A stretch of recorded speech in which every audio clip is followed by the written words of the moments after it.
आज का प्रश्न है, सर्वत्र या सब में परमात्मा का दर्शन कैसे करें। देखो,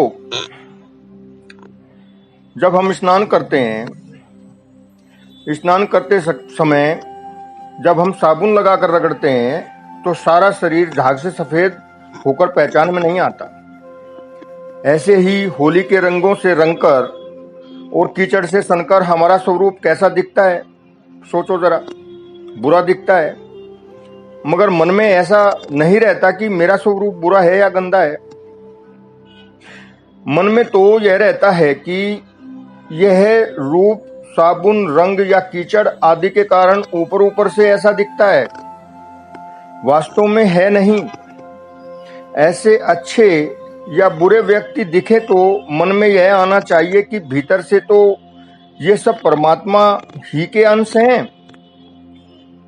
शरीर पर काला, पीला आदि कपड़ा पहनने से व्यक्ति का रंग नहीं बदलता, बल्कि वैसा ही रहता है जैसा है। ऐसे ही दुष्टता, सज्जनता अंतःकरण में रहती है और परमात्मा के अंश में कोई फर्क नहीं पड़ता। देखो, एक जीवन मुक्त व्यक्ति है, भगवत प्रेमी है, सिद्ध महापुरुष है, और दूसरा कोई दुष्ट है, कसाई, चोर, डाकू आदि है। तो इन सब में परमात्मा तत्व तो एक ही है ना। परमात्मिक तत्व में कोई अंतर नहीं आता। जो कोई परमात्म तत्व को चाहता है वह शरीर नहीं, कर्म नहीं, तत्व की ओर देखता है। व्यवहार में यथायोग्य बर्ताव करते हुए देह धर्म तो निभाता है, मगर साधक की दृष्टि तत्व की तरफ ही रहनी चाहिए। परमात्म तत्व की ओर दृष्टि रखने वाले का नाम ही तो समदर्शी है। वरना व्यवहार में समता रखने वाले, जैसे सबके साथ खाना पीना, बैठना आदि करने वाले समवर्ती कहलाते हैं, समदर्शी नहीं। समवर्ती का मतलब होता है समान रूप से बरतना, वर्ती का मतलब होता है बरतना, माने समान। ज्ञानी का नाम है समदर्शी और यमराज का नाम है समवर्ती, समान रूप से व्यवहार करता है। ज्ञानी सब में परमात्मा को समरूप में देखता है, इसलिए समदर्शी है। जो व्यक्तियों के कर्म देखकर भाव परिवर्तन करता है वह समदर्शी नहीं होता और न ही परमात्मा तत्व का जिज्ञासु साधक होता है। कम से कम उस भाव के समय तो नहीं होता। देखो, एक बहुत सुंदर और स्थूल दृष्टांत है, रोचक है, अच्छा लगेगा आपको। एक बड़े वैरागी बाबा थे। उनके पास सोने से बनी हुई गणेश जी और चूहे की 2 मूर्तियां थी। बाबा जी को तीर्थाटन को जाना था, पैसे की भी आवश्यकता थी। बाबा जी दोनों मूर्तियों को बेचने के लिए एक सुनार के पास ले गए और कहा, इन मूर्तियों को खरीद लो और इनकी कीमत दे दो। उन दोनों मूर्तियों का वजन बराबर होने से सुनार दोनों की कीमत भी बराबर लगा दी। सुनार ने बराबर कीमत सुनकर बाबा जी बुरी तरह चिढ़ गए और बोलने लगे कि जितनी कीमत गणेश जी की उतनी ही कीमत चूहे की। ये कोई बात है? ऐसा कैसे हो सकता है जी? गणेश जी तो भगवान और चूहे के मालिक हैं और चूहा उनकी सवारी। इस पर सुनार बड़ी विनम्रता से बोला, बाबा जी, हम चूहे और गणेश जी की कीमत नहीं करते। हम तो सोना देखते हैं और सोने की कीमत ही लगाते हैं। सुनार सोने चांदी के आभूषण और मूर्तियां आदि नहीं देखता, वह तो सोने को देखता परखता है। ऐसे ही परमात्मा को चाहने वाला सच्चा जो साधक होता है, जिज्ञासु जो होता है, वह प्राणियों के शरीरों को न देखकर उसमें विराजमान, उसमें रहने वाले परमात्मा को देखता है। दूसरे शब्दों में मैं यदि कहना चाहूं तो देखो, जैसे एक घड़ा है, घड़े के अंदर जो आकाश है, एक घड़े का आकाश, दूसरे घड़े का आकाश, तीसरे घड़े का आकाश, इस प्रकार से तो 3 आकाश हुए। मगर नहीं, आकाश तो एक ही है ना। भ्रमित होकर तीन आकाश दिखाई देते हैं। घड़ा टूटा तो एक का एक, वैसे भी ज्ञानी की दृष्टि में एक ही आकाश हुआ ना, मतलब एकमेव द्वितीय। जैसे सागर में तरंगे अनेक हैं, कई तरंगे होती हैं, परंतु वो पानी तो एक ही है ना। देखो कबीर क्या कहता है इसके विषय में, कबीरा कुआ एक है पनिहारी अनेक, न्यारे न्यारे बर्तनों में पानी एक का एक। ठीक इसी प्रकार जैसे बिजली से चलने वाले कूलर, गीजर, हीटर, पंखे, फ्रीज, बल्ब आदि अलग अलग हैं, परंतु विद्युत एक की एक। ऐसे वह परमात्मा एकमेव अद्वितीय है। देखो परमात्मा सबके भीतर है। यह बड़े ऊंचे दर्जे का भाव है। यह कठिन लगे तो दूसरे तरीके से समझो कि परमात्मा सबके हैं, सभी प्राणी परमात्मा के हैं। यह समझना आसान भी है। कुछ लाडले बालक जैसे माँ बाप के बिगड़ जाते हैं, ऐसे ही परमात्मा के भी कुछ लाडले बालक बिगड़ जाते हैं, मगर बिगड़ने पर भी है तो परमात्मा के ही, और परमात्मा के समझकर ही उनसे हमें व्यवहार करना चाहिए, यथायोग जो जैसा। देखो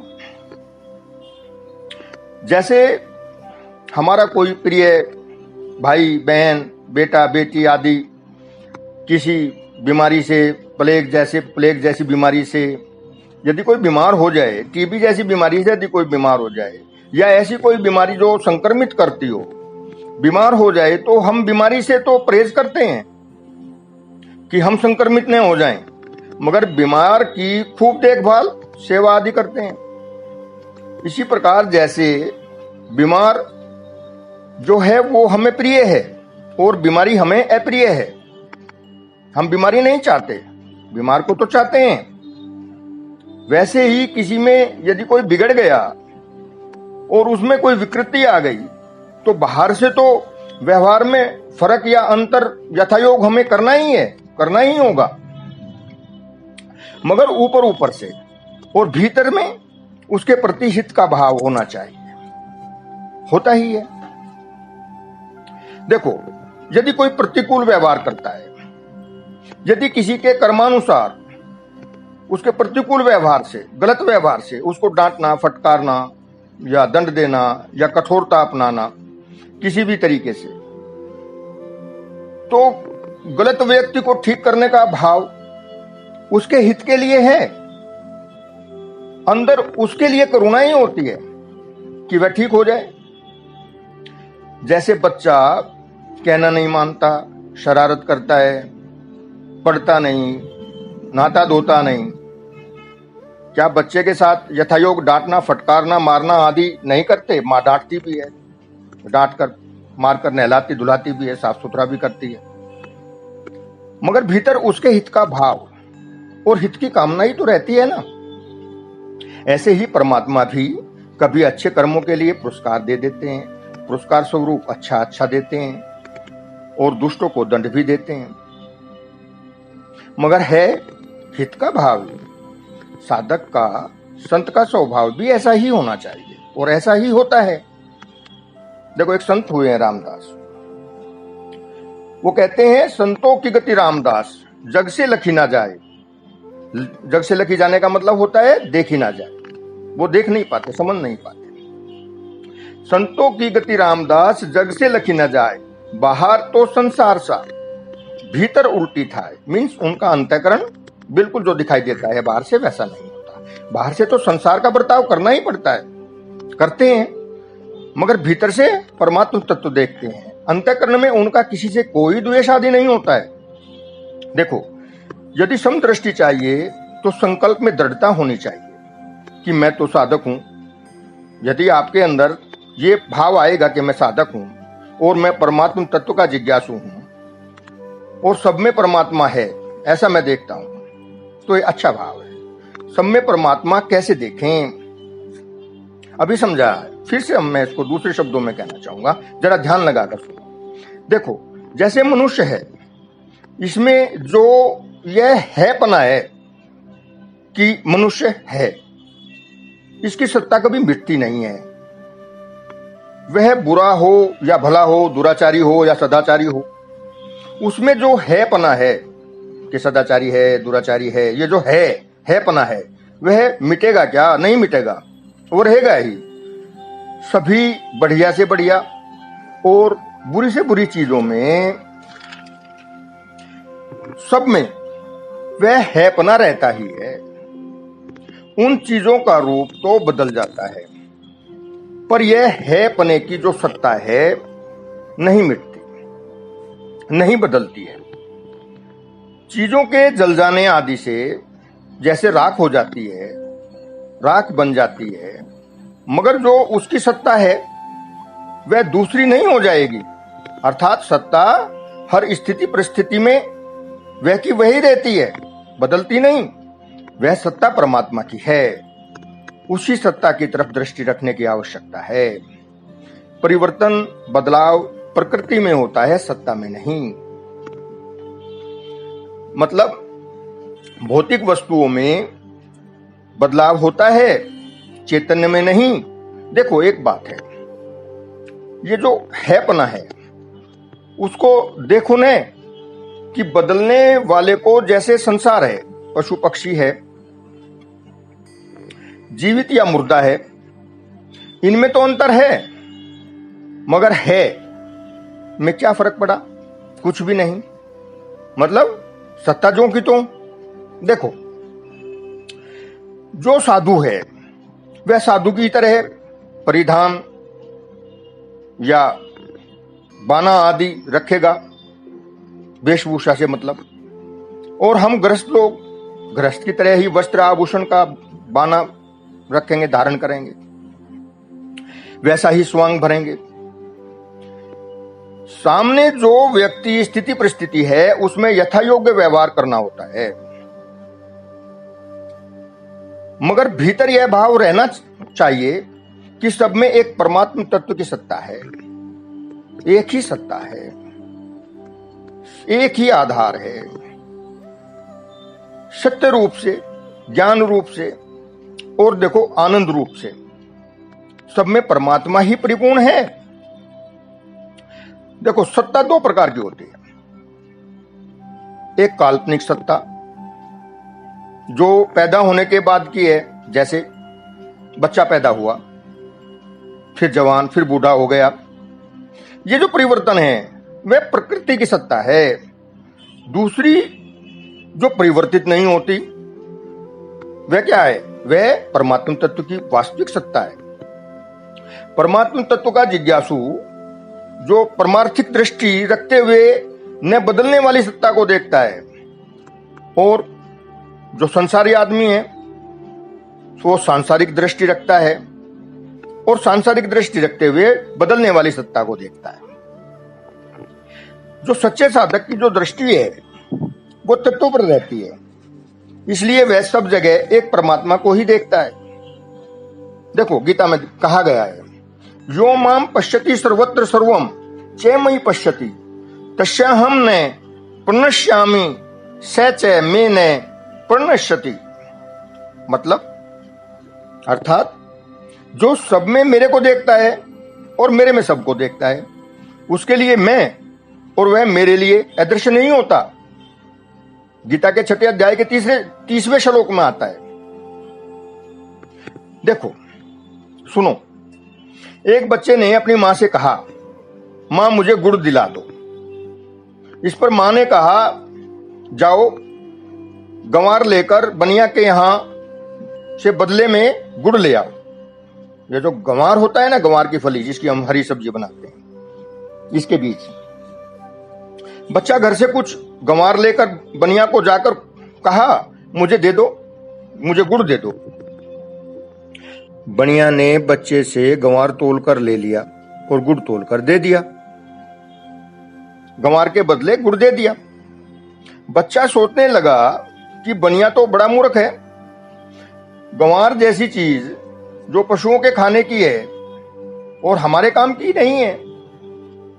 इस प्रकार गंवार और गुड़ पर दृष्टि रहने के कारण बच्चे को बनिया मूर्ख दिखता है, परंतु बनिए की दृष्टि तो पैसों पर है कि गंवार कितने पैसों का और गुड़ कितने पैसों का। बनिया दोनों तरह पैसा कमाता है, माल लेता है तो सस्ता लेता है और बेचता है तो महंगा बेचता है। दोनों में अलग अलग नफा कमाया बनिया ने। इसलिए जिस प्रकार बनिया को गुड़ और गंवार से मतलब नहीं, उसे तो पैसा पैदा करना है, ऐसे ही साधक की दृष्टि परमात्मा तत्व पर होती है। सब में जो परमात्मा है उसी को प्राप्त करना है। संसार से भला क्या मतलब। साधक को व्यवहार तो यथा योग्य करना है, पर महत्व परमात्मा तत्व को ही देना है, व्यवहार को नहीं। यदि व्यवहार में किसी ने आदर कर लिया या आदर दे दिया तो क्या हुआ, और निरादर दे दिया और निरादर कर दिया तो क्या हो गया। देखो भाई, आदर करने वाला तो हमारे पुण्य क्षीण करता है और निरादर करने वाला हमारे पाप नष्ट करता है। बहुत सीधा गणित है। तो हमारा लाभ तो पापों को नाश करने में हुआ ना। जो हमें दुख देता है, अपमान करता है, निंदा करता है, तिरस्कार करता है, वह हमारे पापों का नाश ही तो करता है। इसके विपरीत जो हमारा आदर सत्कार करता है, हमारी स्तुति गान करता है, हमारी प्रशंसा आदि करता है, तो वह हमारे पुण्यों को ही तो नाश करता है। हमारा अपमान व तिरस्कार करने वाला न चाहते हुए भी हमारे पापों का नाश करने की कृपा हमारे ऊपर कर रहा है। जो जिन पापों को नाश करने के लिए हमें अनेक पुण्यात्मक कर्म करने पड़ते हैं, अनेक कार्य करने पड़ते हैं जो पुण्यदायी हैं, ऐसे पापों को नाश करने के लिए, और वो हमें फ्री में ही नाश कर रहा है हमारे पापों का, तो हमारे लाभ का है। देखो, एक मार्मिक बात है, मैं बताता हूं। साधक के लिए कोई भी परिस्थिति अनिष्टकारी होती ही नहीं है। संसार का जितना भी व्यवहार है वह सब का सब साधन सामग्री है। सुखदायी दुखदायी, अनुकूल प्रतिकूल, जो कुछ सामने आता है वह सब साधन सामग्री ही तो है। साधन सामग्री मीन्स हमें आगे बढ़ाने के लिए, उन्नत करने के लिए हमारा साधन भर है। इसलिए इस मार्ग पर साधक को सावधान रहना चाहिए। सावधानी ही साधन है, वरना चूक हो जाएगी, पतन हो जाएगा। हर समय सावधान रहने वाला ही साधक होता है। इसलिए यह ख्याल कि मैं साधक हूं और मेरे साध्य परमात्मा है, जिनको प्राप्त करना है वो साध्य, इसकी जागृति रखते हुए साध्य की मतलब परमात्मा की प्राप्ति के लिए यथा योग्य प्रयास, व्यवहार और बर्ताव करना ही चाहिए। आपका कोई आध्यात्मिकता से संबंधित कोई प्रश्न हो तो नीचे कमेंट्स में जरूर लिखिएगा। अंत में आप सभी के हृदय में विराजमान परमेश्वर को मेरा नमस्कार।